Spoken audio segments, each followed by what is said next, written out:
Professor Namyong Lee's commentary, long, the essence of the June 3rd Seoul Superintendent of Education election is not the balance between student rights and teacher authority, but the restoration of schools as systems of trust. Schools are not merely institutions for transmitting knowledge, they are trust infrastructures that society entrusts to the next generation.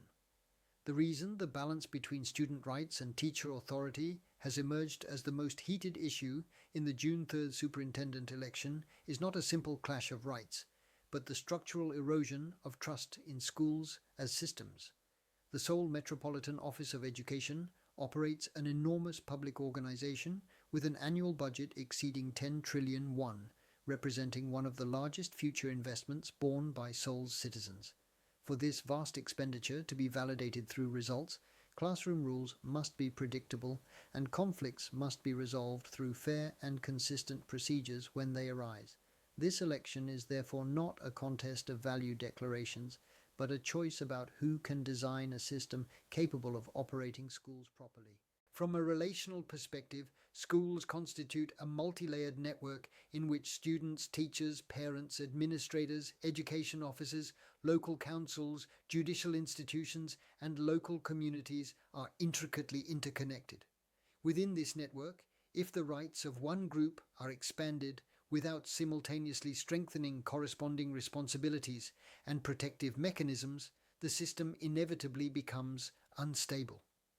The recent pattern in which infringements on educational activities surged and then somewhat declined signals not isolated incidents, but a structural design under strain.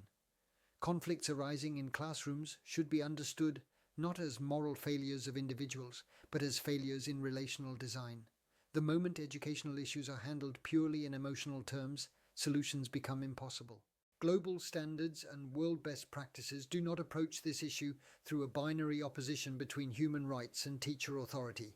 Advanced education systems manage the reliability of procedures rather than privileging one set of rights over another. Students' rights must be protected, but such protection must operate through rules and procedures that do not undermine teachers' educational activities. Likewise, teachers' authority should be secured not through coercion, but through predictable norms and accountable frameworks. The core problem in Seoul's education system is neither excessive human rights nor insufficient teacher authority, but inconsistent rules and dispersed accountability. When stakeholder groups are clearly identified, the structure of the problem becomes evident. The first group is students, whose rights consist of the right to education, the right to safety, the right to development, and procedural protections. The second group is teachers, whose rights include autonomy in educational activities, the authority to provide legitimate guidance, and physical and psychological safety. The third group is parents, whose rights involve participation in their children's education, coupled with the responsibility to respect the public order of schools. The relationships among these three groups must be sustained as a triangular structure in which rights, responsibilities, and procedures remain in balance. The problem lies in the failure of operators who should uphold this triangular structure to fulfill their roles. School administrators, education officers, local councils, and the central government are responsible for designing rules and institutionalizing dispute resolution. Yet because higher-level laws, ordinances, and school regulations are not consistently aligned, the field remains mired in constant interpretive confusion. When norms are unstable, teachers begin to calculate legal risks before exercising guidance, and students test boundaries rather than learning rules. Under such conditions, no value can function properly. Judicial and investigative institutions, child protection systems, the media and digital platforms are also key stakeholders.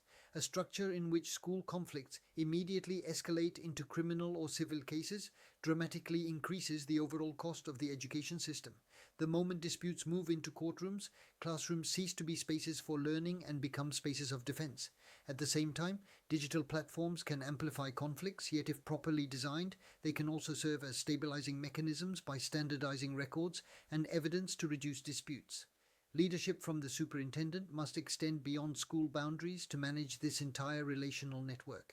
At this juncture, the core issue that must be clearly diagnosed is not balance, but the credibility of rules.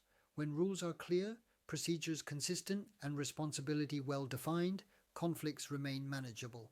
However, Today's schools are trapped in a structure where classroom guidance turns into complaints and complaints escalate into disputes.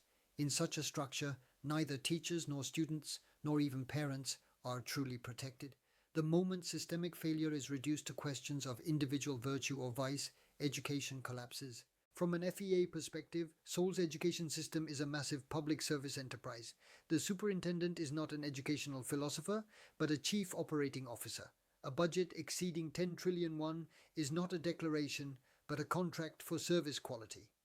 The core performance indicators of this contract are not limited to academic achievement, but include safety, fairness, trust, and the minimization of dispute costs. Student rights and teacher authority are not outputs, but essential constraints that must be upheld, while the true output is a classroom that operates stably. Policy must be designed not as slogans, but as measurable operational variables. Trends showing increases or decreases in infringements on educational activities provide data on how systems function in practice. These trends should not be interpreted emotionally, but analyzed to identify causes and fixed into reproducible operational frameworks. Classroom guidance must not depend on individual eloquence or personal patience. It must operate through standardized processes involving pre-announced rules, phased interventions, documentation, parental notification, mediation, and restorative measures. A scientific approach demands experimentation and learning. It requires measuring how much dispute resolution times are reduced when specific protocols are applied, how recurrence rates change, and how teacher burnout improves. Policies must be evaluated simultaneously with their implementation, and failed designs must be corrected immediately. Without a culture of transparency and accountability based on operational indicators, no value can be realized. The solution is clear. First, laws, ordinances, and school regulations must be consistently aligned. Second, complaints and disputes must be handled at the institutional level rather than being left to individual teachers. Third, an operational system must be established in which all processes are transparently disclosed and managed on a data-driven basis. When these three elements function simultaneously, students' rights are protected and teachers' authority is restored. In the June 3rd Seoul Superintendent election, the single issue that citizens should care most about is not which side to take between student rights and teacher authority. It is who can design and execute a system of trust that makes such balance actually work. When schools are restored as high-trust organizations, conflicts decrease, learning recovers, and citizens' taxes return as tangible outcomes. If the opposite path is taken, the language of rights will grow louder, but the reality of classrooms will only become harsher. Thank you for watching Professor Namyong Lee's commentary, Long